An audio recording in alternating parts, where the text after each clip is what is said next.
نصیب چمکے ہیں فرشتوں کے، عرش کے چاند آ رہے ہیں، جھلک سے جن کی فلک ہے روشن، وہ شمس تشریف لا رہے ہیں۔ جناب صدر، ہر طرف اندھیرے کا راج تھا، جہالت کا دور تھا، منافقت تھی، شراب پانی کی طرح پی جاتی تھی، امیر آدمی اپنی بیٹی کو پیدا ہوتے ہی درگور کر دیتے تھے، اور غریب آدمی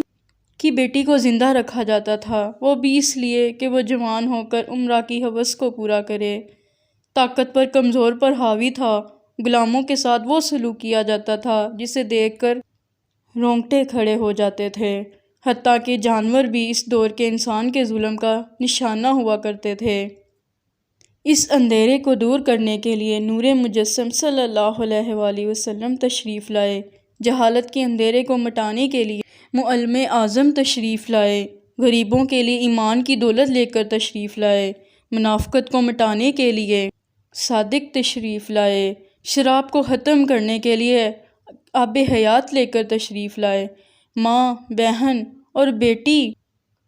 کے لیے عزت و ناموس لے کر تشریف لائے، غلاموں کے آقا بن کر تشریف لائے۔ آپ صلی اللہ علیہ وآلہ وسلم کی آمد سے اس اندھیری دنیا میں ہر طرف نور ہی نور بکھر گیا،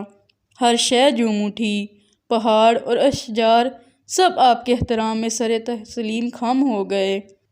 حضور صلی اللہ علیہ وآلہ وسلم ہر انسان کے لیے پیغام نجات لے کر آئے،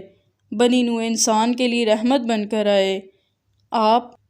وہی نبی ہیں جن کا امتی ہونے کی خواہش تمام انبیاء نے کی تھی۔ ہم کتنے خوش نصیب ہیں، ہمیں اس آقا نامدار کی غلامی نصیب ہوئی جس کی خواہش ہر نبی کو تھی، اور خواہش بھی کیوں نہ ہوتی، روز محشر وہی تو شفاعت فرمائیں گے، وہی تو حوض کوثر پلائیں گے، وہی تو اپنی امت کو بخشوائیں گے۔